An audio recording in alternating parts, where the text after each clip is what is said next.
is used, and also very recently in France you have this creator surfing on this notion of trendiness.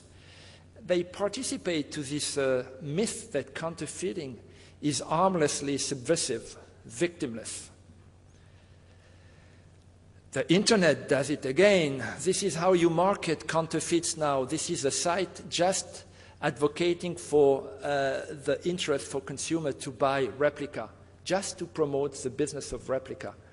This again confirms the idea that it's a risk-free business. Look at, for example, when you purchase a Rolex replica, you can be sued for thousands of dollars and thrown in jail. But will that really happen?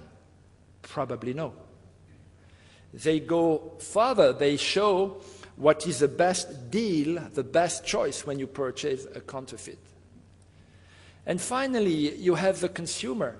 These are extracts of different surveys conducted in Japan, Italy, and France, where 1/3 to 1/4 of the people questioned accept willing to buy counterfeits.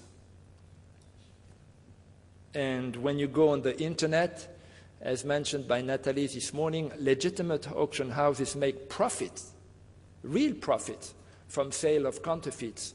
And this contributes again to make counterfeiting socially acceptable. So what is the underlying reality behind that? It's mind-boggling, because when you look at legitimate trade, you see we create sustainable jobs.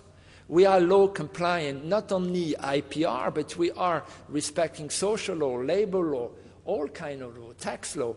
We have a social responsibility, and we create products for people. We give the best we can. And when you oppose the counterfeiting trade, I don't want even to go through, but there is nothing here which is in keeping with the social and economic progress. So should we, like Al Gore, when he describes this undeniable situation of crisis, say from denial to despair? Of course not. China's wisdom should guide us. As you all know, the symbol of crisis for China is twofold: danger and opportunity. So can we use the current crisis to bring our message across and alter the hearts and the minds? So let's see towards the American today's president and say like him, yes, we can do something about counterfeiting. But what can we do? First, we have to, these are a few things I want to go through quickly. Getting to the heart of the matter, thinking out of the box, promoting alternative business model, and educating consumers, because we cannot avoid that. At least we have to have a holistic approach when tackling the issue. This is getting to the heart of the matter. This is a case we followed on the internet. It was a standalone site operating in America, a very big one. So the guy bragging on internet was very aware of what he was doing, and as he said, the money is so good, I'm going to keep doing it. So we put him behind bars for 2 years, as you see. But we went further, and only to discover that the whole organization behind this website was scattering the whole Manhattan district in America next to Canal Street. And to use a French expression, when you see this guy, you let him into heaven without a confession, right? He's probably a tailor or a dry cleaner that you think, but in fact, when we follow this case, we realize that in less than 2 years, he was almost functioning as a bank. He dealt with $52 million with counterfeits operation. That's to say, he was taking checks for counterfeits and retaining a commission and giving it back to the one dealing with counterfeits. Just to give you an illustration, $52 million. So this operation, getting to the heart of it, was really organized from China to America. The beauty of it is that in America, when you confront judges with evidences, they hit hard. $592 million worth of damages. And I can see the skeptics already, but we have already recovered $10 million out of this 590. Using similar methods, we closed down 500 similar sites in 6 years. But I said earlier, thinking out of the box. So Natalie this morning mentioned this great creative approach, legal approach to tackle counterfeits in China, and particularly at the silk market, this iconic temple of fakes. And she discussed the landlord liability. As you know, very recently when they enforced those decisions, this created some kind of turmoil, which created some reaction for those counterfeiters. So much so that it was relayed in the press less than 2 weeks ago, where those retailers selling counterfeits using these banners were complaining about those actions.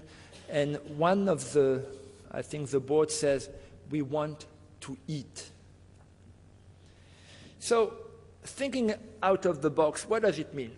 We realized 2 years ago that they filed a trademark, the very same people, Silk Market, and they filed a trademark warning counterfeiters to stay clear. I was really shocked at that. How could they, on one hand, do what they do, just sell counterfeits, and register a trademark warning counterfeiters not to use their trademark? Then we saw that lots of the press were trying to make the point that Made in China label is suffering for the bad publicity associated with the production of fake. So we went there, but instead of challenging them, because it was done already, we tried to discuss with them.